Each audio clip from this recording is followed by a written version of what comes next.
ನಮಸ್ಕಾರ, ನನ್ನ ಹೆಸರು ಅರುಣಾ ರೆಡ್ಡಿ ಅಂತ ನಲ್ಲೂರಹಳ್ಳಿ ಗ್ರಾಮದಲ್ಲಿ ವಾಸವಾಗಿದ್ದೇನೆ. ನಾಗೇಶ್ ಅಣ್ಣವ್ರ ಬಗ್ಗೆ ಮಾತಾಡಬೇಕಂದ್ರೆ ಪದಗಳು ಸಾಕಾಗೋದಿಲ್ಲ. ನಮ್ಮ ನಲ್ಲೂರಹಳ್ಳಿ ಇವತ್ತೇನಾದರೂ ಒಂದು ಅಷ್ಟು ಡೆವಲಪ್ಮೆಂಟ್ಸ್ ಆಗಿದೆ ಅಂದರೆ ಅದಕ್ಕೆ ಮೂಲ ಕಾರಣ ನಾಗೇಶ್ ಅಣ್ಣವರೇ ಅಂತ ಹೇಳಬೇಕು. ನಾವೊಂದು 15-20 ವರ್ಷ ಆಗಿದೆ ನೀರು ನೋಡಿ. ಅವರು CMC ಗೆದ್ದಾಗ ಮನೆ ಟ್ಯಾಪ್ಗೆ ನೀರು ನೋಡಿದ್ದೀವಿ, ನಾವು ಬೀದಿ ದೀಪಗಳು ನೋಡಿದ್ದೀವಿ. ಮತ್ತು ಶಾಲೆಗಳಲ್ಲಿ ಮಕ್ಕಳಿಗೆ ಏನು ಫೆಸಿಲಿಟಿ ಬೇಕೋ ನಮ್ಮೂರು ಶಾಲೆಗಳೇ ಅಂತಲ್ಲ, ಮಹದೇವಪುರ ಕ್ಷೇತ್ರದಲ್ಲಿ ಯಾರೇ ಏನೇ ಸಹಾಯ ಕೇಳಿದ್ರು ಆಗಲ್ಲ ಅಂತ ಇದುವರೆಗೂ ಅವರು ವಾಪಸ್ ಯಾರನ್ನೂ ಕಳಿಸಿಲ್ಲ. ರಾಜಕೀಯ ಅಂತ ನಾವು ನೋಡಿದ್ದು ನಾಗೇಶ್ ಅಣ್ಣವರಿದ್ದಾನೆ. ಅವರು ತುಂಬ ಜನ ಯುವಕರನ್ನ, ಮಹಿಳೆಯರನ್ನ ಬೆಳೆಸಿದ್ದಾರೆ ರಾಜಕೀಯ ರಂಗದಲ್ಲಿ. ಜನಗಳ ಮಧ್ಯೆ ಇರೋವಂಥ ನಾಯಕರೇ ನಮಗೆ ಬೇಕಾಗಿರೋದು. ನಾಗೇಶ್ ಅಣ್ಣವ್ರನ್ನ ಇನ್ನಷ್ಟು ಬೆಳೆಸಬೇಕು, ಜನ ಅರ್ಥ ಮಾಡ್ಕೊಬೇಕು. ಅವ್ರು ಬಂದರೆ ನಮಗೇನೇನು ಕೆಲಸಗಳಾಗುತ್ತೆ ಅಂತ.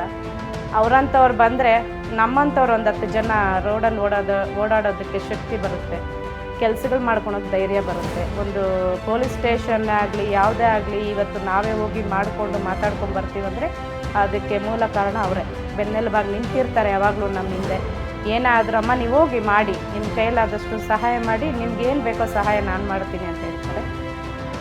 ಅಂಥ ನಾಯಕರು ನಮ್ಮ ಮಹದೇವಪುರ ಕ್ಷೇತ್ರಕ್ಕೆ ಬೇಕು. ನಲ್ಲೂರಹಳ್ಳಿ ಟಿ ನಾಗೇಶ್ ಅಣ್ಣನವರು ಕಾವೇರಿ ನಗರ ವಾರ್ಡು GBAಗೆ ಪಾರ್ಟಿಸಿಪೇಟ್ ಮಾಡ್ತಿದ್ದಾರೆ. ನಾವೆಲ್ಲರೂ ಅವ್ರಿಗೇನು ಕೆಲಸ ಬೇಕೋ ಮಾಡೋದಕ್ಕೆ ನಾಗೇಶ್ ಅಣ್ಣ ಸಿಬ್ಬಂದಿನೇ ರೆಡಿಯಾಗಿದೆ. ನಾವೆಲ್ಲರೂ ಮಾಡೋದಕ್ಕೆ ರೆಡಿಯಾಗಿದ್ದೀವಿ. ಅವ್ರಿಗೆ ಅವಕಾಶ ಮಾಡಿಕೊಡ್ಬೇಕು. ಮೇಯರ್ ಆಗಿ ನೋಡೋದಕ್ಕೆ ನಮ್ಗೆ ತುಂಬ ಸಂತೋಷ ಇದೆ.